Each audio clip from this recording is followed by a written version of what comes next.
I met Marie Frost 15 years ago this coming January. I've known Marie close to 30 years. So I've been doing her hair for 17 years. I've known Marie Frost for probably 12 years, but I've known of Marie Frost for 25. It does make it actually kind of easy to break into a family when the grandma is the one who's like, just says it like it is. And so you always know where you stand with grandma. She was totally welcoming. She liked everybody. Energy, loves Jesus, loves people, and she could cook. Mercy, she's a dangerous cook. She can connect. She'll find something about you to connect with. It's clear upon meeting Grandma that it's almost infectious how much she enjoys life and enjoys people. When she was in the room or at the table or whatever, everything seemed to kind of be at the center of all the conversations and the jokes and everything. She's always interested in things, She's always going to write the next book. So she never stops. Having a confidence in what God wants you to be doing and having a confidence in the heart that God gave you for others. She was more than everyone said she was, more formidable than everyone said she was. She was also more gracious.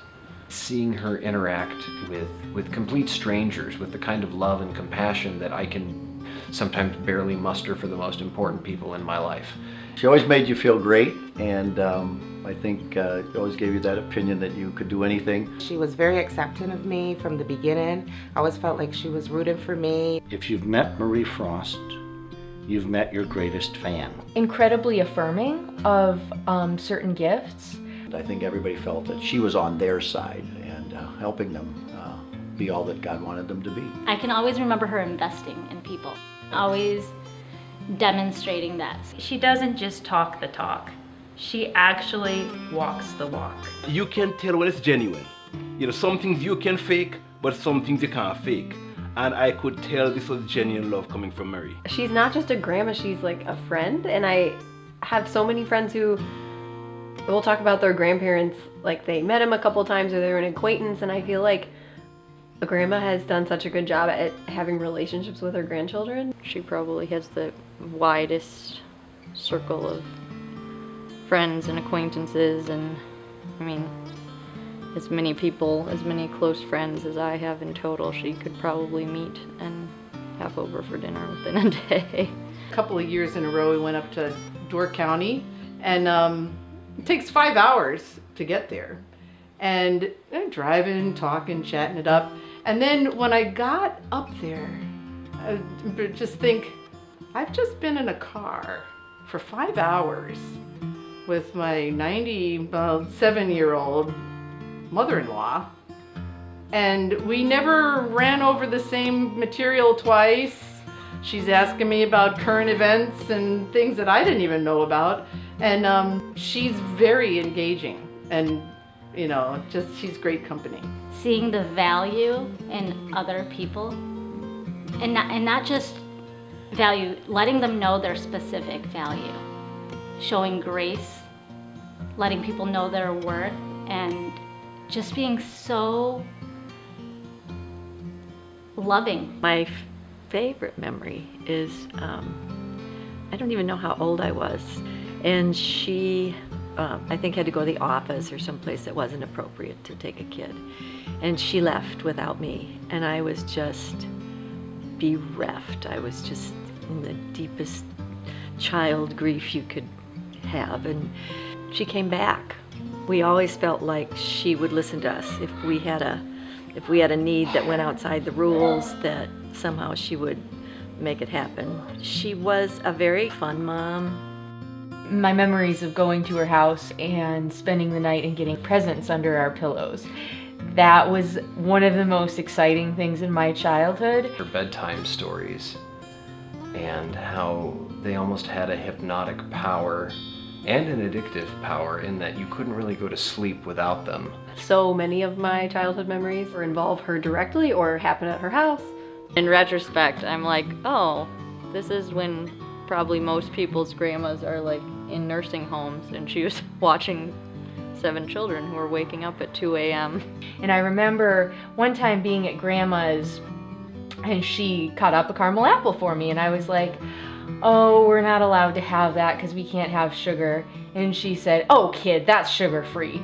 And I was like, really? So I ate it and it was so exciting. Then she had sugar-free popsicles and sugar-free Snickers, and I was like, oh my gosh, where does she find this stuff? This is amazing. And it was only years afterwards that I was like, wait a minute. I feel like anyone that's ever met her remembers her, even if they met her for 5 seconds.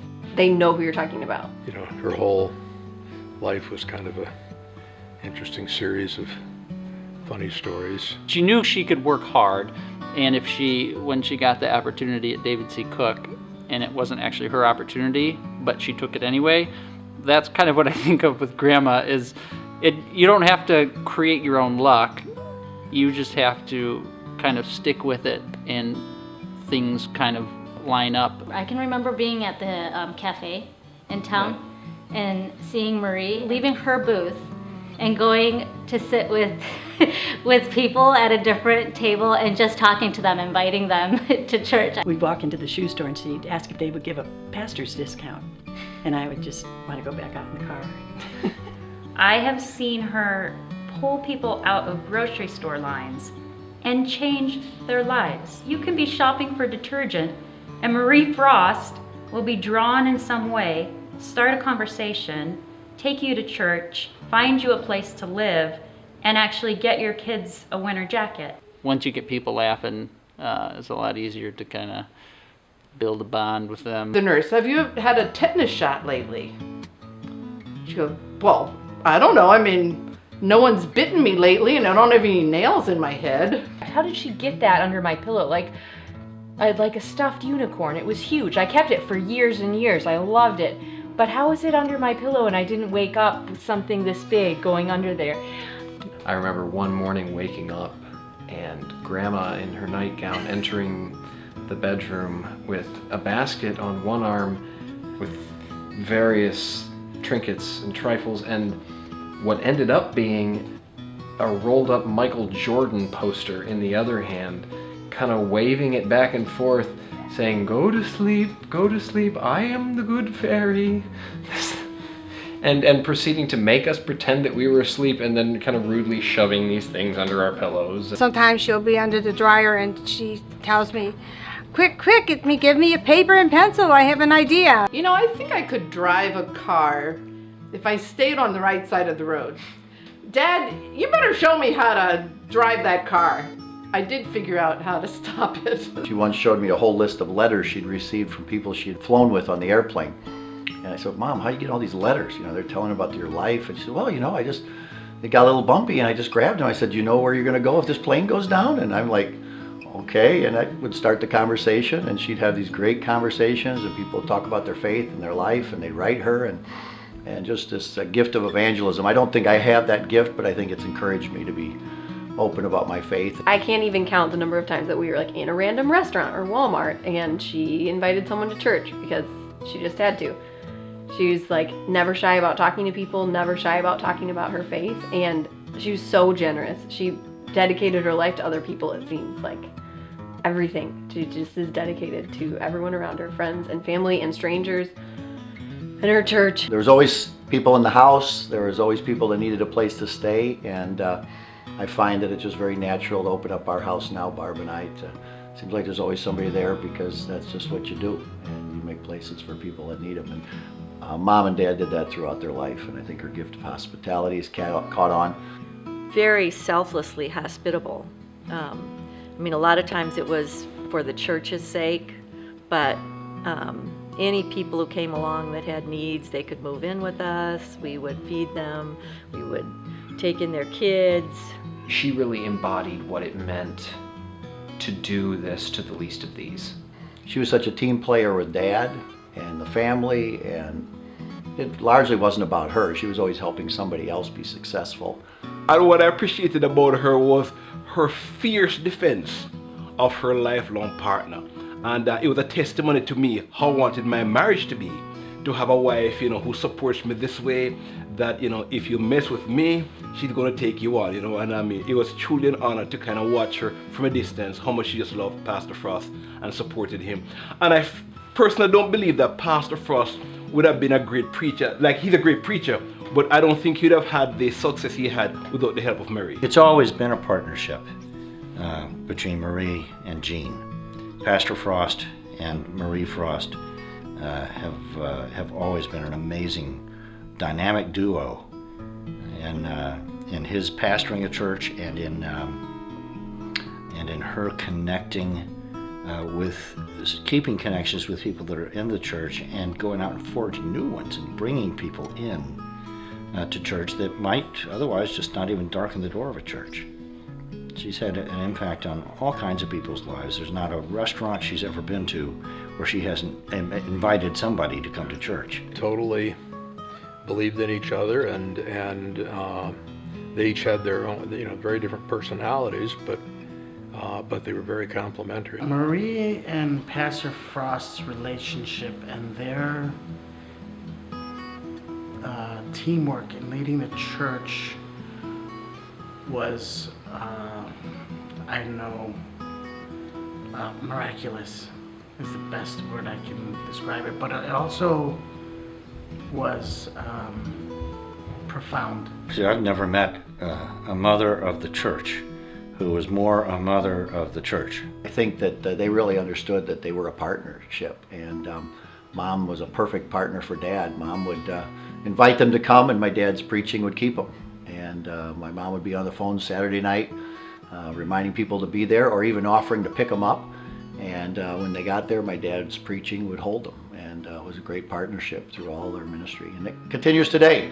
It's nice to have that balance. Grandpa is so quiet and very wise, and Grandma's wise as well, but just very outgoing. And she just brings that kind of spunk to the relationship. And so, you know, Grandpa's not gonna go out to a restaurant and invite a random stranger to church, like interrupt their conversation and insist that they come to church. It's just not his personality, which is fine. I would like to know how many people ended up at their church because of that. I like it because it'll shut my husband up, who claims that we have 100 to 1 word ratio in our relationship, and all we have to do is go across the creek to the big house, and we walk away, and I'm like, well, there you go. There's a 500 to 1 ratio, and how long have they been married? It's kind of like, I don't know, a comedy routine with a straight guy and